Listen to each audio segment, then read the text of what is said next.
Kobe Bryant once said, "These young guys are playing checkers. I'm out there playing chess." And that was true.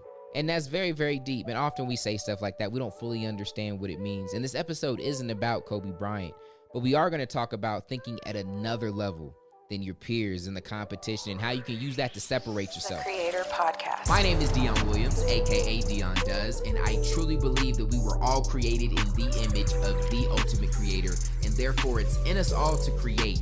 And this show aims to help you and I both level up in this four-dimensional game of life so that we can go out and create for good, whether that's for ourselves, our family, the community around us, but all of this a part of a generational vision of a family of creators coming together to be the difference. Creator fam, welcome back to your daily dose of creator fuel, this Creator Podcast. Appreciate you guys so much for all the support. Keep dropping those 5-star ratings. Keep dropping the reviews. They mean the world, man. Thank you, thank you, thank you. So today, we started off with Kobe Bryant. Wise words. He's playing chess while the young guys are playing checkers. What does that mean, right? Some of us say it. You may not get it. If you've ever played chess or checkers, you should get it, right? Because they're two games that are played on the same board. Like you can use your checkerboard to play chess. Or your chessboard, it's the same board, right? But the games are played completely different. And one is a simplified version of the other. Now, checkers can get deep. And depending on where you play and how the rules, they might have some extra twist to it. And it could get, it could get decently deep. A thinking man's game. But not like chess. And no, I don't care how you switch the rules up. Checkers can't get as complicated as chess. There's more variables. There's different pieces, right? With different types of movements that don't even exist in checkers. And so there's a level of complexity. And because of that, chess requires you to be a little bit more forward thinking. And if you're actually really good, you don't just think a little bit into the future. You think quite a ways. You may think 3, 4, 5, 6. I've never researched it.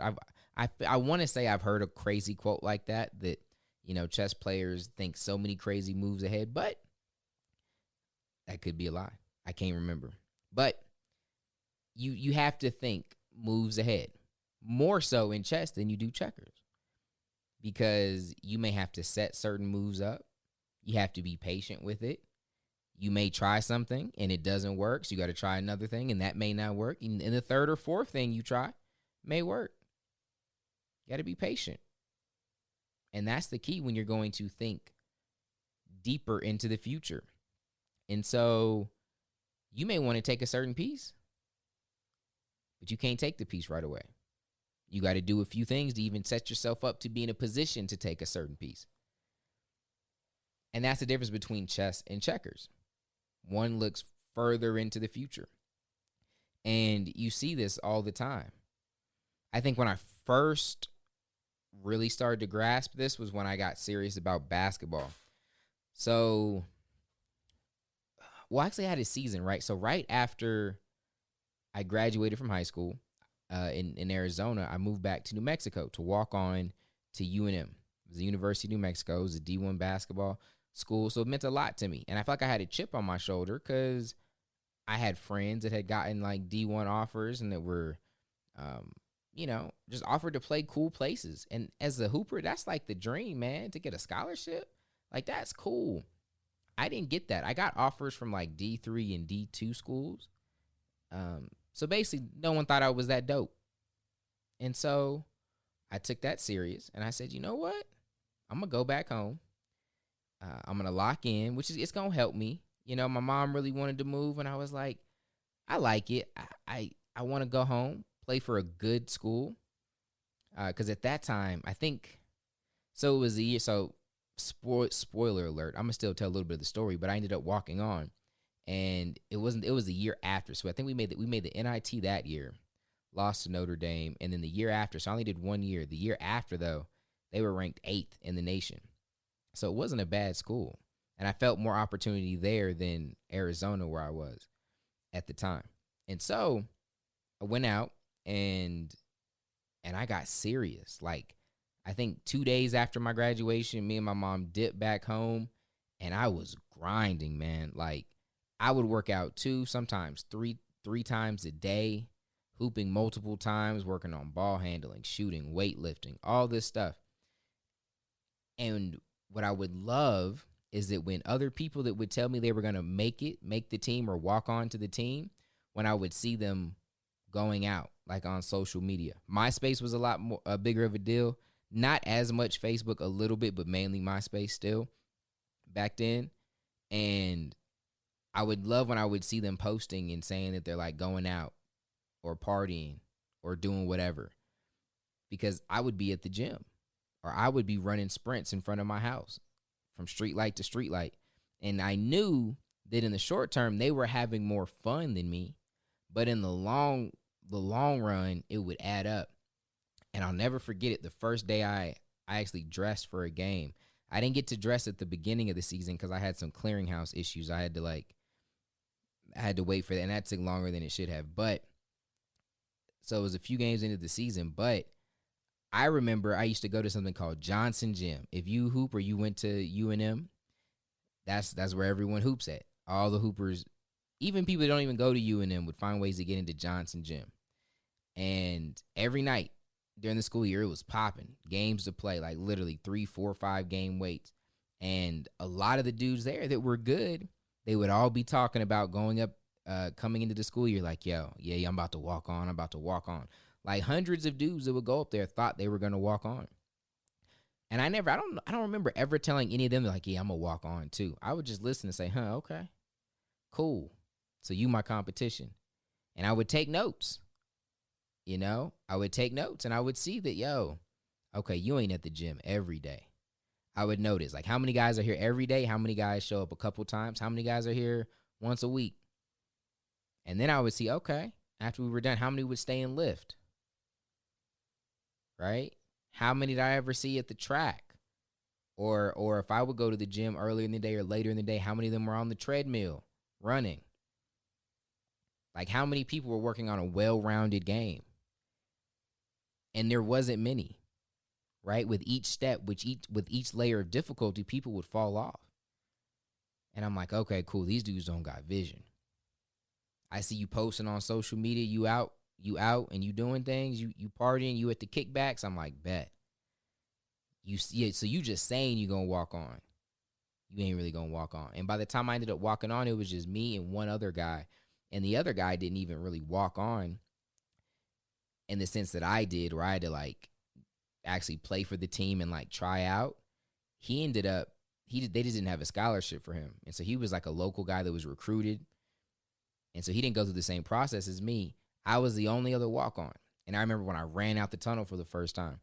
Didn't play that game. I got in one game for like a minute, but I didn't play. But I remember when I walked out the tunnel, all them ninjas that were at the Johnson Gym saying they were going to walk on were in the stands, in the student section, looking at me pissed. Like, that's the ninja from Johnson. And I would even run out and I look over sometimes and I see him talking and looking at me. Like I'm doing the shoot around at the beginning. Anytime I look up there, I was always trying to see who was checking. Like, okay, well, ladies up there, just in case I get in, let me hit this 3 real quick. Okay, hold up. Just noticing who I was seeing there. Like, oh, that's the chick from 4th period. Okay, bet. Right? And so I look up there and I just see cats that, again, I'm on the bench, riding the bench. They eyes is on me. Why? Because they are pissed.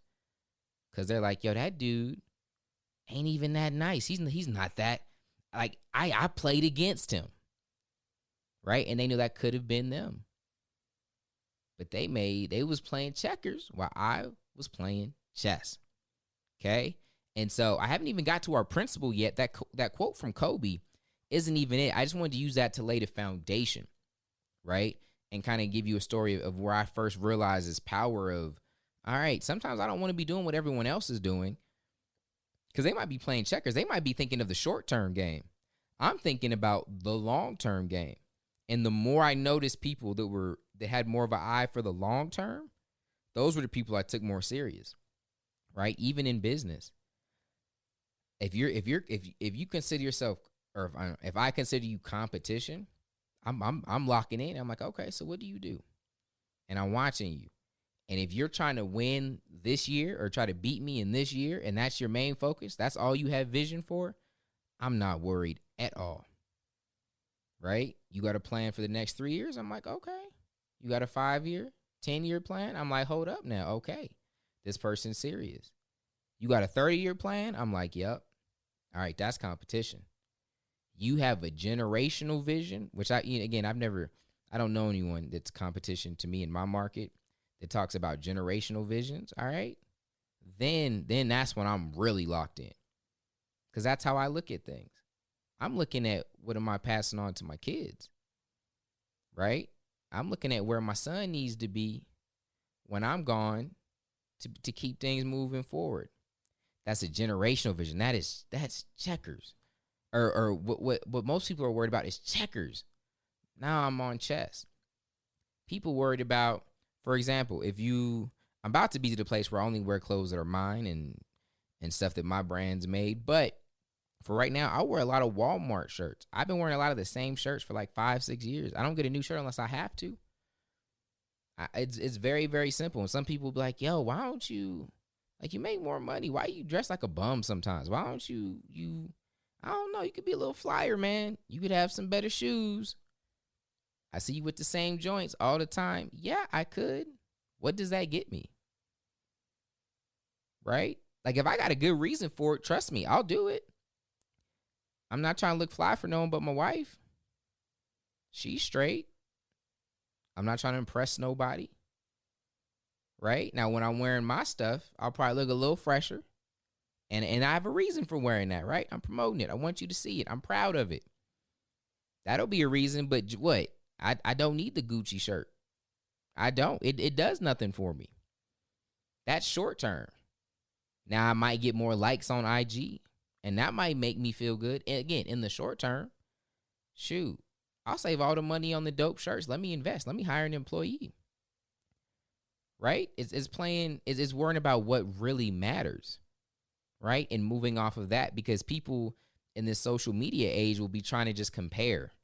They want to compare. This is what I did by this age. Right? That's some of the craziest stuff. And I'm not saying it is bad to look at. We just got to understand. Like, if you don't make the Forbes 30 for 30, or was it 30 by 30, whatever, like they got the milestones that you can hit, if you're under 30 years old.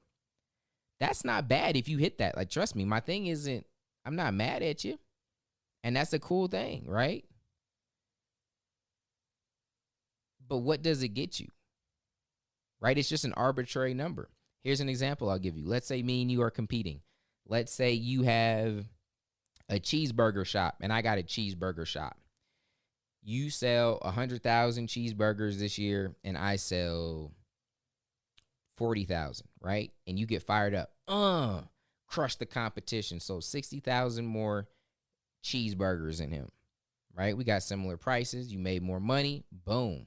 You won. You won this year. That might get you fired up. And I'm not saying you shouldn't be fired up. That's good. But what if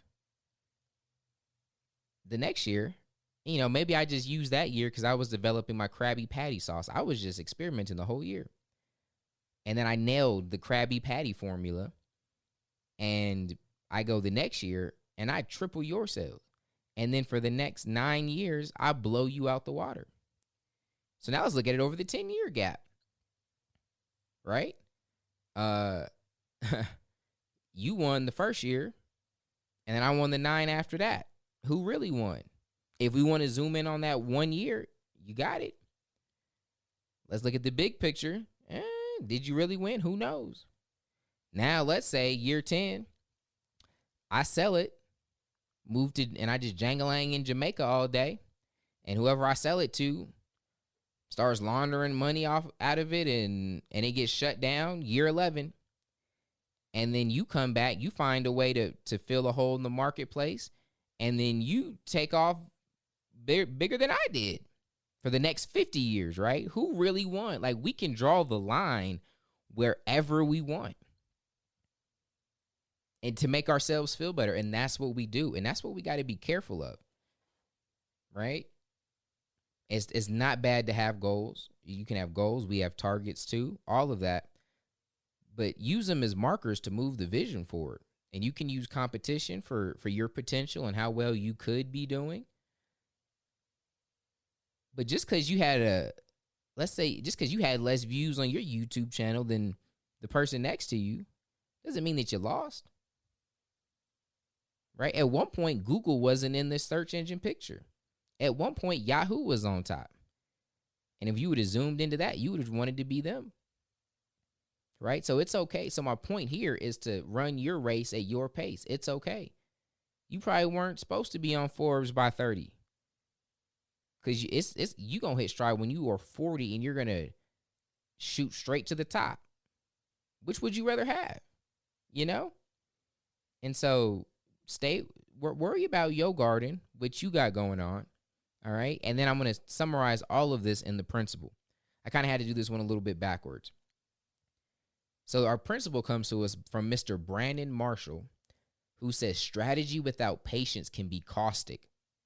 Patience without strategy can become anemic. Having both strategy and patience is a rare gift. Let's unpack that, right? And the moral of this, of what he's saying here is you need both strategy and patience. You can't have just one or the other. And that's what it takes to be forward thinking, to play chess instead of checkers, right? You got to have the strategy, but if that's all you have, it can become caustic. Think of like eroding or corroding or just burning away, right? You can have the best strategy, but if you don't have the patience and the discipline to execute on it, all that's burning away. You're not going to end up getting anywhere, right? You need that patience. But if you have all the patience in the world, but no strategy, it's anemic. It doesn't really have much. There's no life to it, right? It's not going to carry you anywhere. So you need the strategy along with the patience. And when you have the patience and the strategy, that is a rare gift. And that's when you are truly playing chess while everyone else is playing checkers.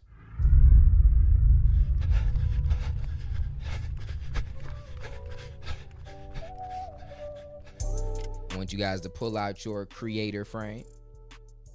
Go ahead and scan over that. It's got the 4 dimensions of this game that we call life, this infinite game that we call life. I promise you're going to get on Instagram. The world going to try to convince you that it's a finite game, that you have to be married by the time you're 30. Because this magazine put out that survey can kiss your cheeks.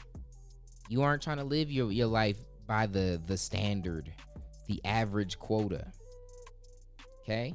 I'm not saying you can't look at other things and you can't use it as guides and to learn from other people's stories and find understanding, right? It's okay for you to say, all right, I'm 30. I'm still wetting in the bed.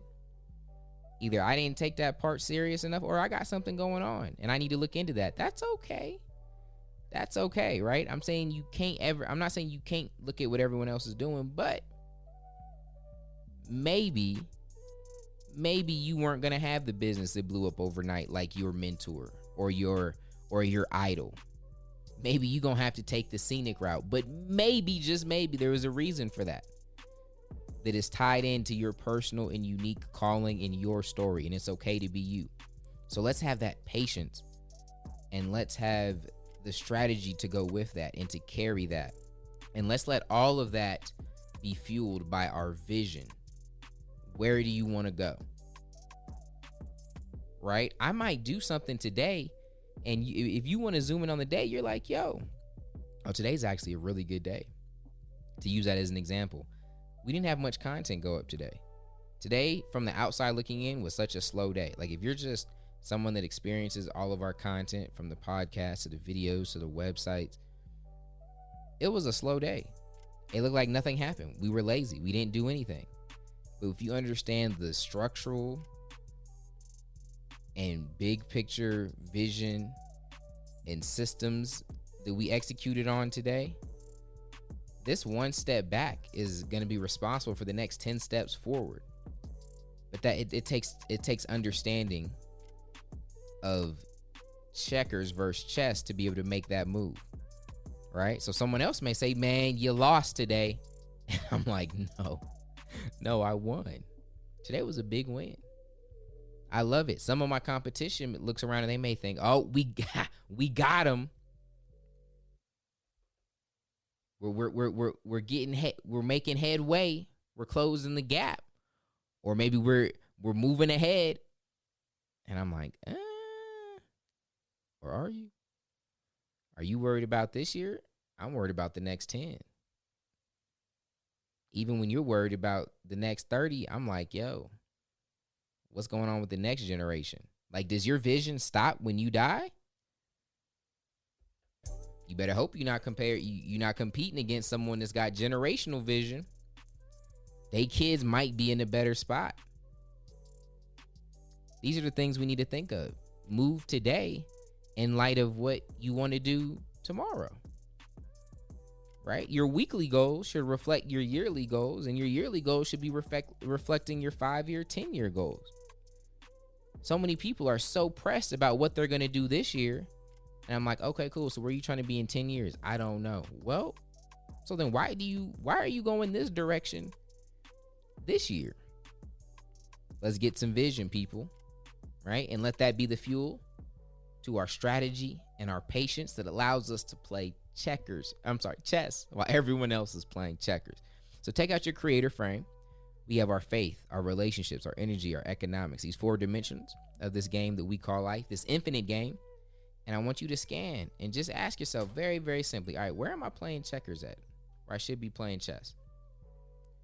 Right? Where do I have a lack of vision? Like, I'm dating my girlfriend right now.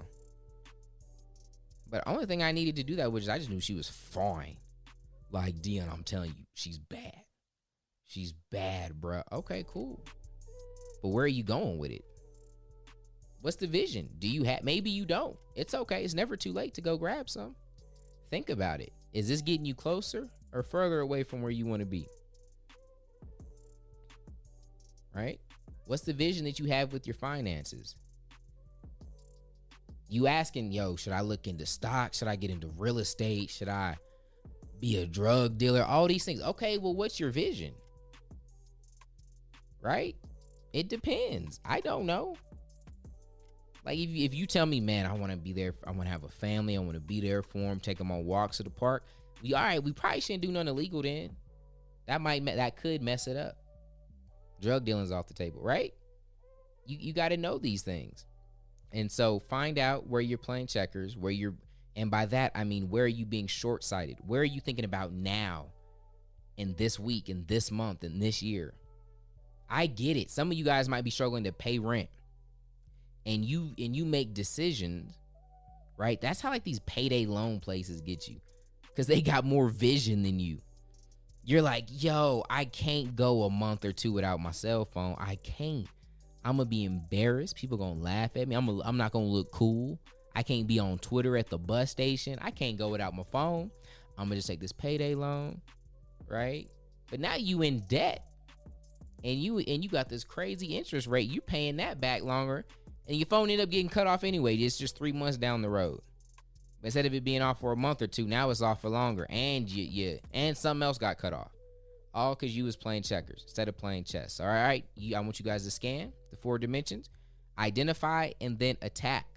All right? Come up with the plan. It's going to allow you to move with patience and strategy. I hope that bless you. Also, make sure you guys check out freecreatorcode.com. The blessings don't stop here. I got more for you. And all you got to do is put in the email. Again, that's freecreatorcode.com.